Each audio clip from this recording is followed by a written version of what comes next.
Have you ever woken up in the middle of the night, but had no idea why? You're exhausted and deep asleep, but all of a sudden you feel like something woke you up, but you aren't sure of what it was.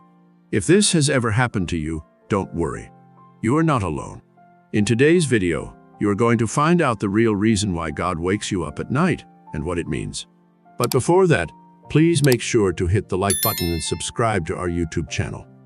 As the day fades away and the night sky takes over, there's nothing quite as sweet as getting a good night's rest. Whether it's the relief of a long day's work or passing out after a night in town, sleep brings us all a sense of peace. But why would God sometimes interfere and wake us up in the middle of our resting period when He knows this is the only time we have to rest? You see, we live in a spiritual world that is ruled by two major forces, good and evil. And whether we believe it or not, the spirit realm completely overrules the physical realm. But what we often forget is that while we may be fast asleep in our beds, the world continues to turn. And so does the presence of spiritual warfare. Have you ever wondered why most of the wickedness that takes place in the world occurs at night?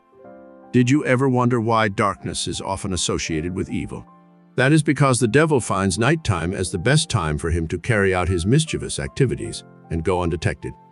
In fact, if God were to make us aware of the spiritual things that go on behind the scenes at night, most of us will stay wide awake. We would spend time praying rather than falling asleep.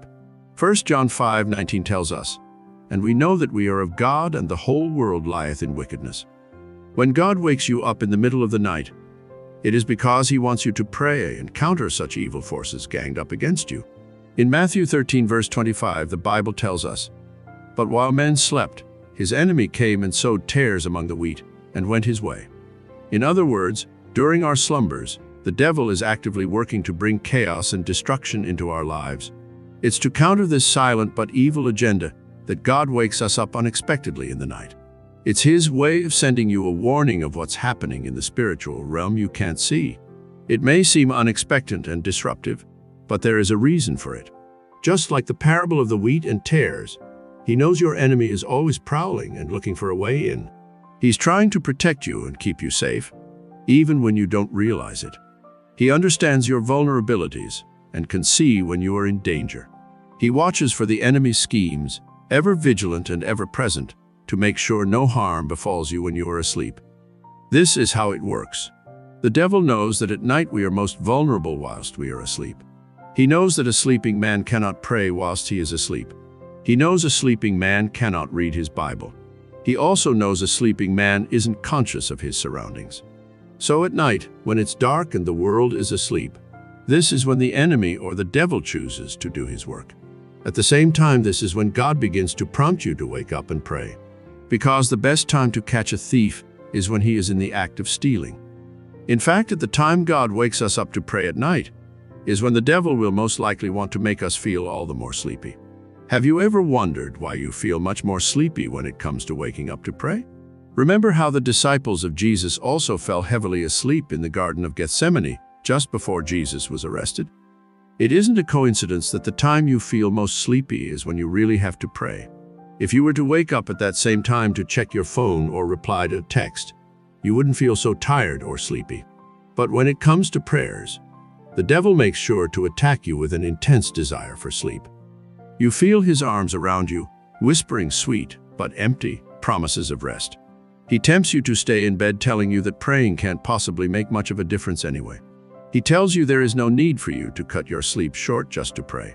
He tells you to leave the prayers till morning and that everything is all right. But he's wrong. Whenever God wakes you up in the middle of the night, it is because He has seen the enemy attacking you and wants you to take charge spiritually. Praying can be a powerful antidote. It helps you to counteract and dismantle whatever plans the enemy has set up against you. The devil knows that if you take control of the situation and pray, you will overpower him. That's why he's sending waves of sleepiness, just enough to make you too comfortable to act. These aren't coincidences.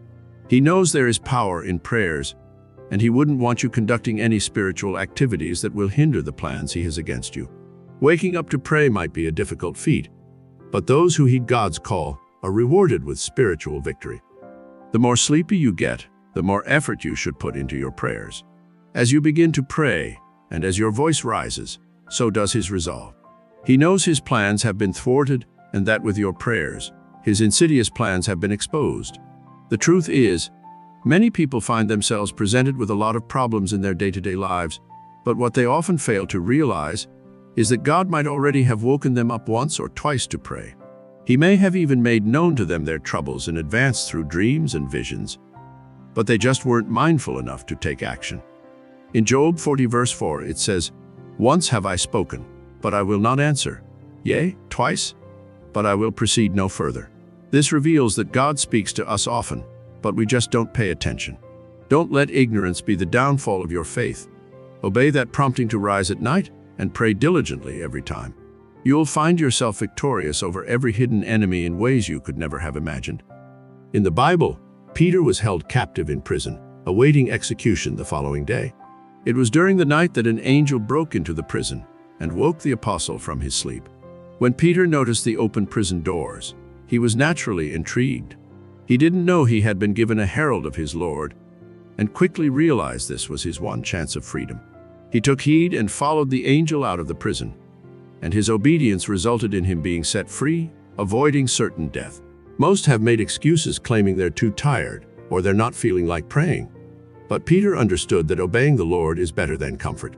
So instead of making excuses and staying in bed, Peter woke up, followed the angel, and was set free. Another example can be seen in the life of young Samuel. When Samuel was a young boy, he was called upon by God in the middle of the night when he was sleeping. "Speak, for your servant is listening," Samuel answered in response, and in that moment, God opened up a world of wonderful possibilities.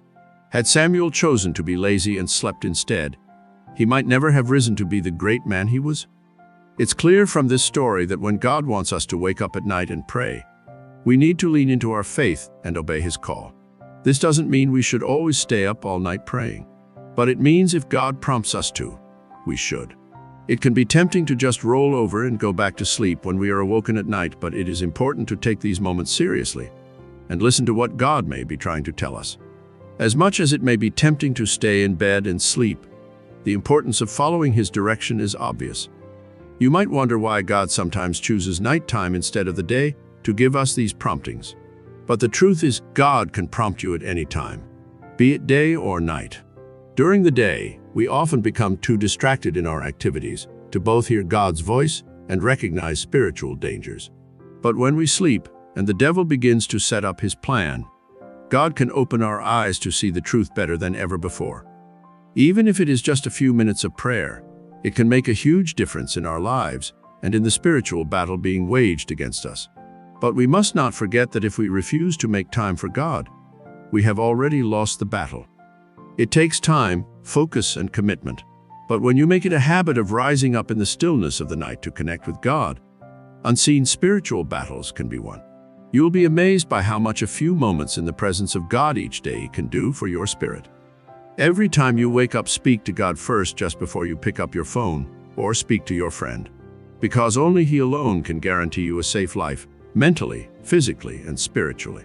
A person who spends an hour at night praying is much more powerful than a man who spends an hour praying during the day. No wonder Jesus spent all night praying most at times, because he understood the power behind prayers. Though often hidden from our eyes, what's coming against us is nothing compared to the powerful and loving plans God has for us. When we honor Him and rest in Him, He will watch over us in the night and keep our souls safe and secure. So if you find yourself awoken in the middle of the night,